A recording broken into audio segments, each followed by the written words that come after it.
The African American Legend series highlights the accomplishments of blacks in areas as varied as politics, sports, aviation, business, literature, and art. We will explore how African Americans have succeeded in areas where they had been previously excluded because of segregation, racism, and lack of opportunity.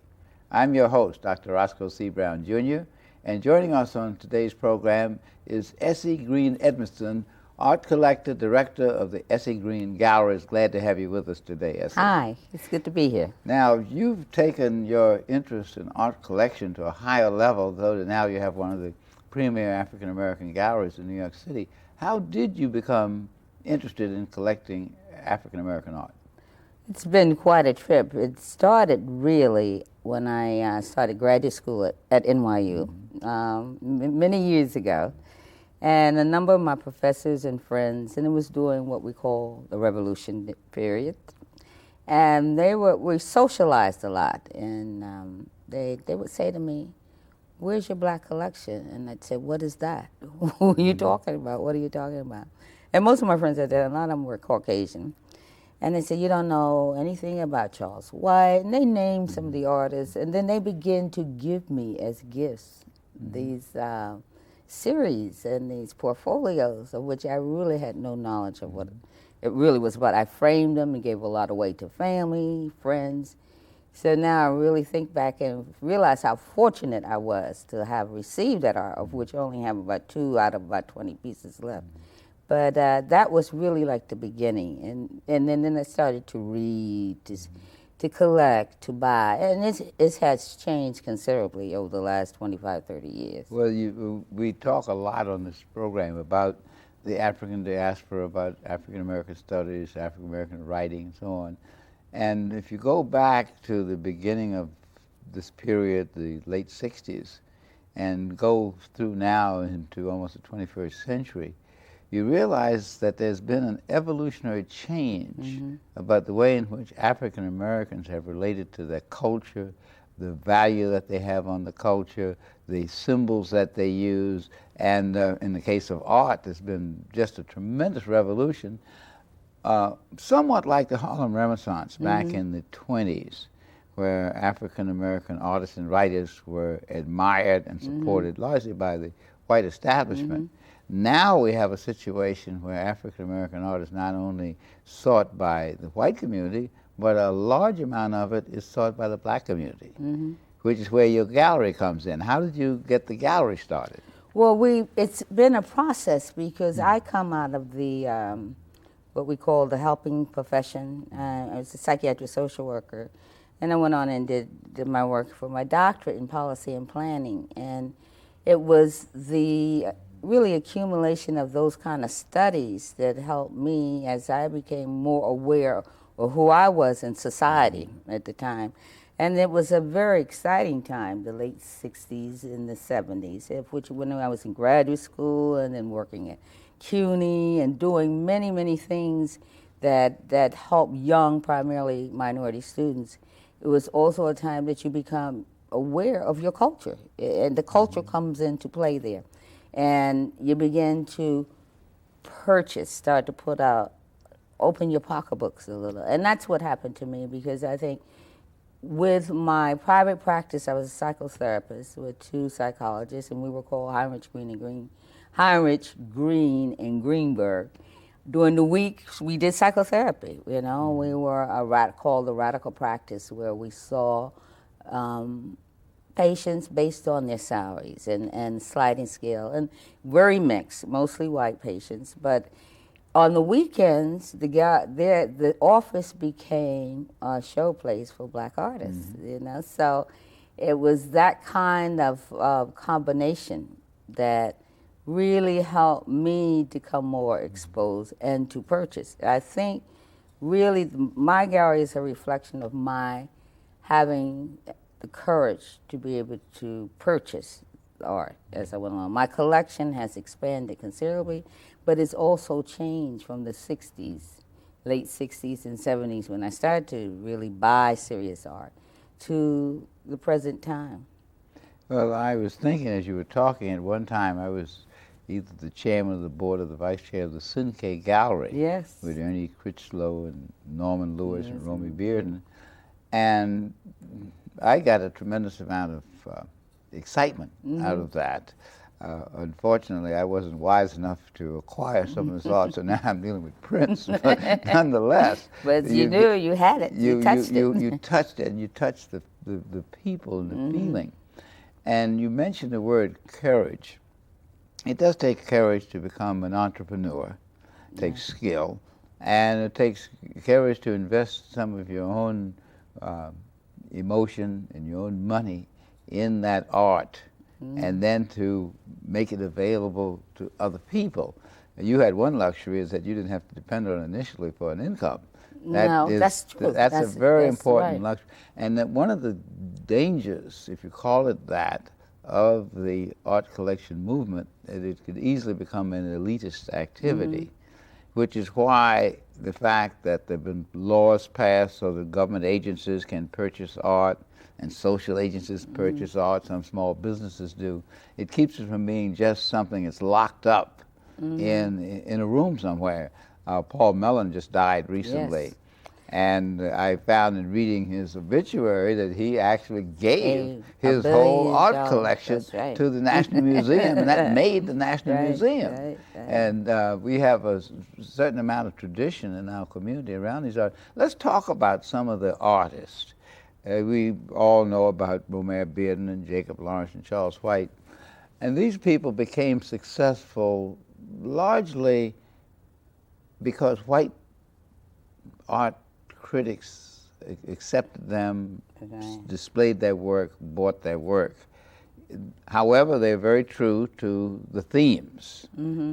Jake Lawrence's series on urban American depression is something just prototypic. Romy's work on young people and experience and education and the like. How has black art, in your opinion, changed, particularly in terms of its attractiveness to the prospective buyer? Well, you know, I've been very fortunate in that, like, you were president of Syncade in 80, around there, I decided that I was going to get Romy Bearden. And everybody kind of laughed at me. So I started to call him, and we had these long conversations on the phone for about 6 months. Then he disappeared for 2 months. And then I saw him again in September of the 80, and we just clicked. And he really became my mentor. Within a week, I was sitting in his home, and it was like this long teaching process of the kind of gallery I should have. You know, it's not for everybody because it's risky, because I went in and out. I mean, 79, 80 was very successful for me. And then when the market crashed there for a while, the art market dropped, I went back to work. I went back to my profession. You know? And I was doing supposedly art on the part-time. And Romy used to say to me, you can't do it that way. I mean, he was very supportive. He said, you cannot do it that way. You're going to have to suffer. You're going to have to be frightened. You're going to have to lose. You're going to have to win. But you're going to have to make it 100% of your life or nothing. And when you come to that point, then you'll be on your winning track. And it took a number of years to work my way up to that. And really what happened is the position I had as an assistant director of a major program was being threatened, and it was a choice of my leaving or 4 workers leaving, and 4 workers from the community in Bed-Stuy. And I really gave it considerable thought. And I said it was easier for me with my credentials to get another position or do the gallery and save these 4 jobs for these 4 mothers. So that's when I chose to really go back to it full time. And it was like the last really 3 years of Romy's life. And so I just dug in there. I dug in with him. We talked almost daily. I saw him when he was well, at least once a week. And it was his encouragement. I still look at notes from 1984, 85. And when he said, go for the black masters. Lay the foundation, even if you don't make the money at first. He said, until that foundation is laid, none of us, starting with Romare Bearden, will ever succeed. He said, there'll be many artists who'll command more money than I will at the time, but it's the longevity, it's the history that you have to build out here. Then you can make any artist you want. And that's what I tell artists now. And they call me, I said, let me just get this foundation in, rooted, you know? And then it will generate the kind When of you say the income. foundation, what did you mean? The foundation of our black masters, you Okay, know. I good. don't know, I'm just learning them, you know. We know, you know, Rummy Bearden, Jacob Lawrence, Charles Lawson, the Eastern Seacoast. Hale Woodruff, yeah. Hale Woodruff, that whole group. But when we have a whole group of black masters from Chicago, the Midwest, then we have the historical one, the Bannisters, the Duncansons, the Hardridge, the Stringfellows, you know. So just trying to get a grasp on that and presenting it to the public, it's in itself a challenge. So with the focus being on just laying the foundation for that, once that foundation is laid, that's your building block. And like Romy would say, without a mother and father, how can you say you really exist, you know, whether you know them or not? Once you know something about your roots, then you can build. It's a building block. And that's the concentration of my gallery. Now, everybody doesn't have to do that. Yeah, you know, well, we've got a lot of opportunities out here. But you made an interesting point about the background, the roots, etc. And the thing that I've observed is that there's sort of an art collecting community. There are many African Americans, some affluent and many not, That's right. who put their heart, soul, money, effort into knowing about African American art and then collecting it, sometimes small pieces, sometimes larger pieces. And then you have the networking. See, I noticed that almost every dealer knows every other dealer, and people who acquire know, etc. Which raises again that question about how broad is the base? Is the base, I know it's broadening, but is the base broad? It's never broad enough, but how do you get a broad base in the African American community so that we can share? That sometimes you do it through books and on, but how do you do that? It's a teaching. It's bringing in new collectors. I'm constantly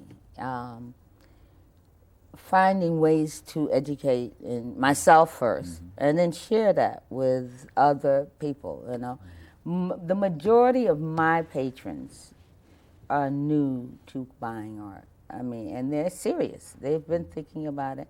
I've had people who've never purchased anything come in and purchase some significant pieces. How do you sell them? How do you get them interested? For example, I happen to be one of those people who admires it, but I don't really acquire a lot of art. I acquire memorabilia about airplanes and sports and but that's a things form, like form that. of art. See, that's your interest. And as a matter of fact, I have major paintings of airplanes and so on, but and a couple of Jacob Lawrence. But the point is that I'm not one of those people who will pay $5,000 or $10,000 for a piece of art, even though I appreciate it. Now, how do you get people like me and others into this? Well, a lot of people like that. A lot of people like that. First, it's the relationship, you know. I think a lot of it has to do with my skill, to my training, you know, because it's demystifying the art.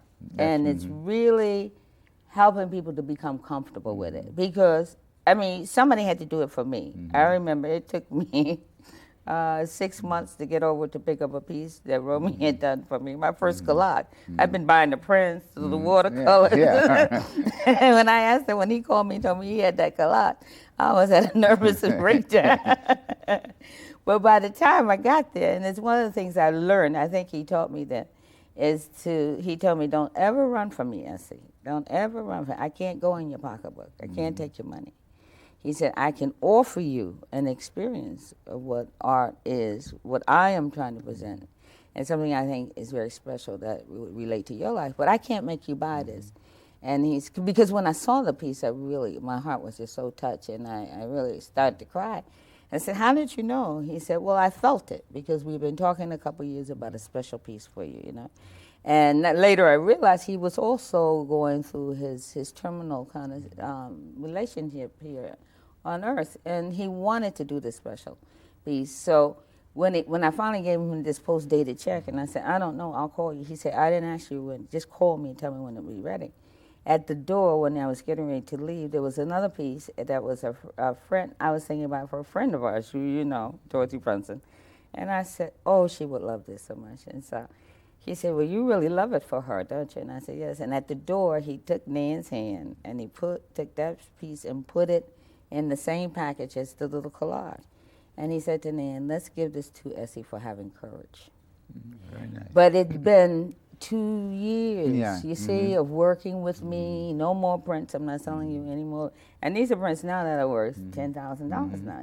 You know, I'm not selling you anymore. It's the process. It's in the relationship. It's the concern. And I really believe he was concerned about my having a piece of history. You know, not just let me sell this to her, because it was through that experience that I don't know how I did it. Within 10 days, I had sold 3 major pieces of his work because I shared that experience with the young people who were buying. When I was director of the Institute for African American Affairs at New York University, I did get the university to acquire some of these very nice pieces. Hale Woodruff being one of my colleagues at NYU, and the same thing at Bronx. And I think that what you talk about, an appreciation of the skill and the culture and the beauty, which then leads me to ask the question, does most African American art reflect some aspect of the black experience, or is it more generalized now? I know in Romeo Bearden's work is clearly Jacob Lawrence, Charles White, Hale Woodruff, particularly the African influence in the Woodruff.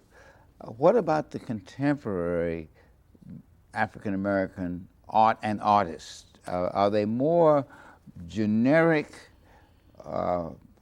dealing with schools like Cubism and so on, or are they still relating to African and African American ethos and topics? I think that in many ways, the older artists were more generic because the pieces that we tend to select and see are definitively of African heritage, you know.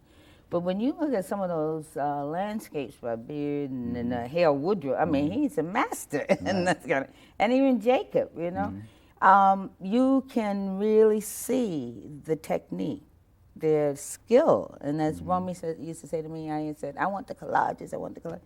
He said, no, you deal with some of this other work because that's what's going to show my genius down the road. Because when that paint or that watercolor hit that paper, it had to be right. With a collage, I can take the tweezers and move them around and cut them up and change. But the skill in my work is going to come through my watercolor and my oils on paper that people could really talk about one day. I know I'm a master at the collages. And I think when today what we see in a lot of the artists is more of the art that I see out here is an acceptance of more generic kind of work, you know, a lot more abstract, because I know I myself, when I first started collecting art years ago, I mean over 30 years ago, I was really into more figurative kind of work. And then when I married my husband, he was more abstract. So he was Norman Lewis, and I don't quite understand it. I don't get it, you know. But now the purchases are more, I am more abstract in my purchases now, and he's more figurative, you know. So it's a combination. You go through that kind of experience where you get to the point where you're very, very comfortable. So I have people who collect art for me, and there's no way of telling, but based on their collection, that it's a black artist. Except you know, the skill is that they buy landscapes, they buy abstract pieces, they buy very few figurative, obviously. Then I have other people who just want nothing but that. So, and then I have those who are combining them now. You know, they can see it. I have patrons who never would have looked at an abstract, but I've been able to put it in their collection. And I mean, now, how did you do that? They know. You said you put it in their collection. I know you're very skillful. How did you do that? Well, once they start to buy, once you get to know them, you know, you say, I got some, let you try it, you know? And I have a patron who's, it's a commercial patron, and they have bought pieces, and it's been more musical. It's Bearden and the Stringfellows, and So I said, let me try something else in your entrance, it's something in your executive part that would be warm, bring warmth and excitement, and tell your story by black masters, the Austin family, Yeah. and then you're looking out at this view of the 40-something floor. You got a view of the city. Let me just see if we can pull this together for you. Let me try it, and if you don't like it, I'm sure we'll take it back, And of course, they say, oh, I can't believe this is the same office. But that's years of really getting to know what people like and seeing their growth and seeing now they can tell me about the artist. Yeah, but it's obvious that you have a skill, both an insight and emotional identification, etc. But now you have a beginning collector. What criteria should the collector use in determining what he or she purchases? The heart, what you like. I've heard that. Every really, artist I've ever met told me that. Like. But let's go past that. Yeah, I like a lot of things, but should I be specializing on work that deals with African heritage, figures, colors? Whatever or should you I like. do? Some people like the abstract, and in the abstract are figures. Once you get to really get to deal with good art. I mean, good art. I have pieces of art that I've had for 20 years. Define good art. That's always a question. Okay. Well, I say art that can stand the test of time. Okay. Art that where the artists themselves have demonstrated, through years and years of work, that this work can stand the test of time. And you can see it in the skill and the technique. And you can I look at some art that I've had for 20 years and see things I didn't see over these. I mean, it's been hanging, you can't see it. So that's a mark to me of a fine piece of art. I remember when I first started dealing with William Carter out of Chicago, and he was like the dean of the Midwest. He was like our Romy in Chicago. And he was a teacher, serious teacher. To the point he said, nah, dearie, you just sit back and listen to me. You don't know what you're talking about.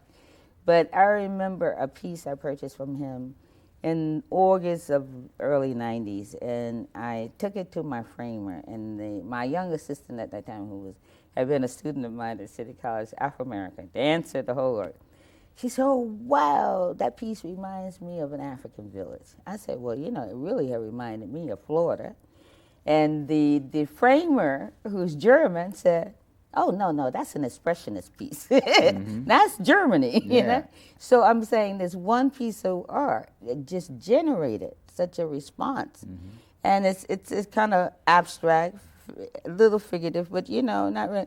So here we have 3 different images, and everyone who sees that painting in my house says, what a magnificent piece. So it's when it pulls something out of your life. And art, any form of art, is meant to inspire people, to really touch their lives and give them hope, and it tells you what the culture is about. When we're long gone and this is fertilizing the soil, what is going to tell people who we were and what we accomplished? But our arts, and our writings and our music. Yeah. So that's I try to concentrate on those folks who really made a sacrifice, to try and share that and present that to us.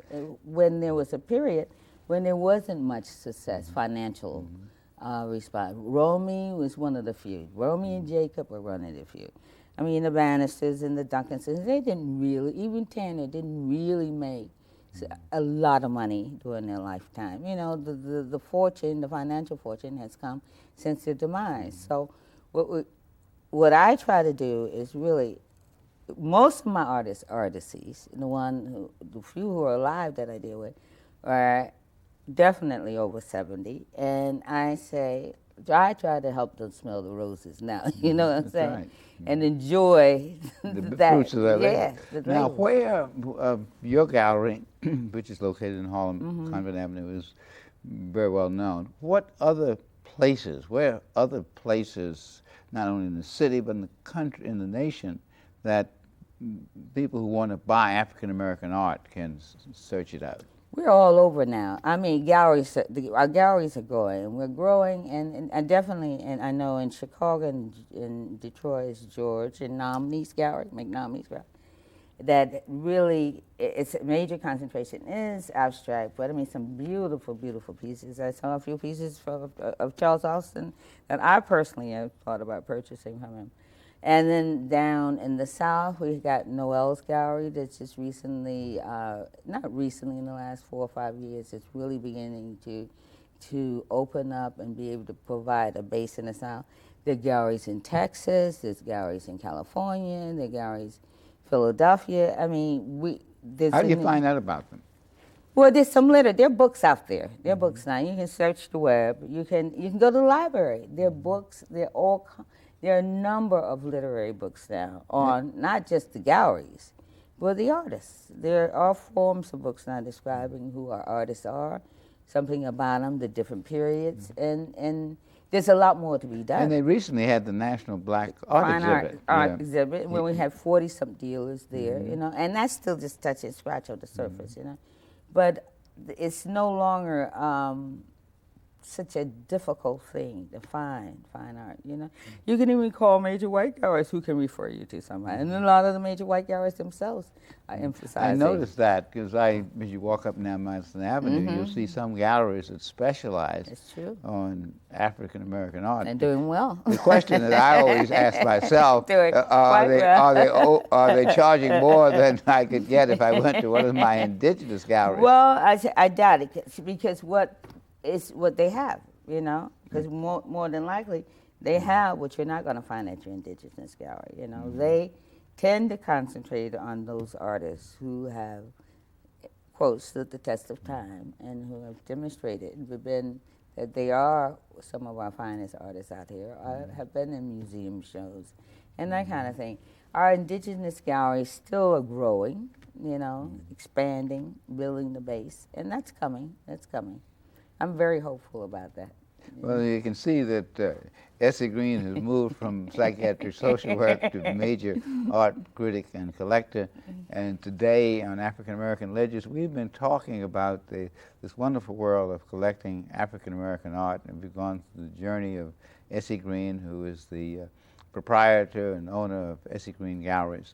And I want to thank Essie for being with us today and sharing so much about African American art. Thank you. Thank you. I really enjoyed this.